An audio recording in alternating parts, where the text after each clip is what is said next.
Karamihan sa ating panahon naniniwala sa Diyos at ang iba hindi naniniwala. Napakalaga na pag-uusapan natin sa video na ito. Totoo bang may Diyos?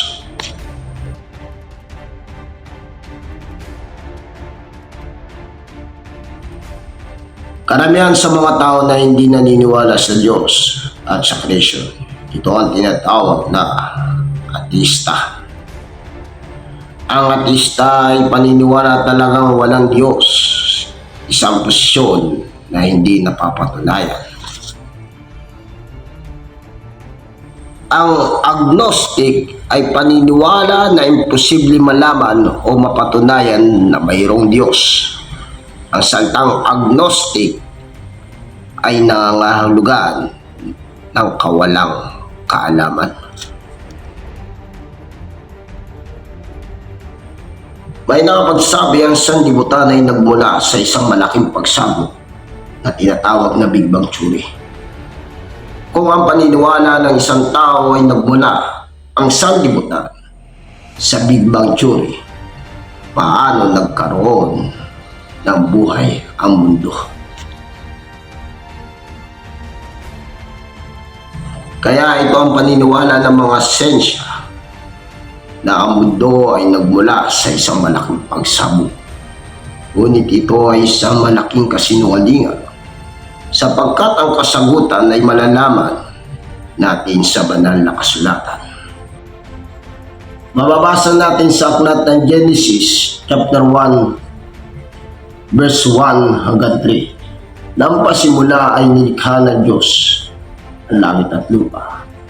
At ang lupa ay walang anyo at walang laman. At ang kadiliman ay sumasaibabaw ng kalaliman, at ang Espiritu ng Diyos ay sumasaibabaw ng tubig. At sinabi ng Diyos magkaroon ng liwanag, at nagkaroon ng liwanag. Kaya malinaw sa salita ng Diyos na ang Diyos ang lumikha ng langit at lupa. At lahat ng natatanaw mo dito sa mundong ito, tanging Diyos lamang ang lumikha. Kaya't ang lahat ng bagay dito sa mundong ito, siya lamang ang gumawa at hindi ang mga haka at iniisip ng tao.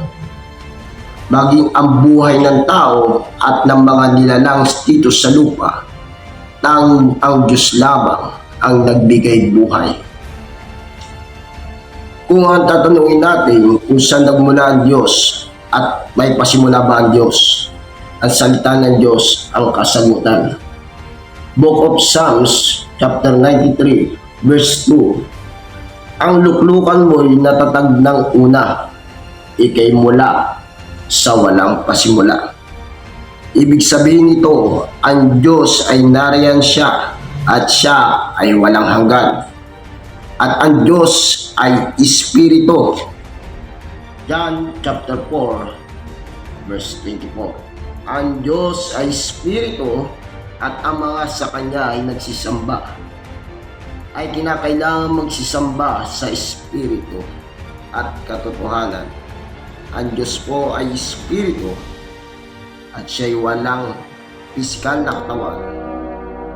Siya ay hindi nakikita at siya ay Espiritu na lumikha ng langit at ang lupa.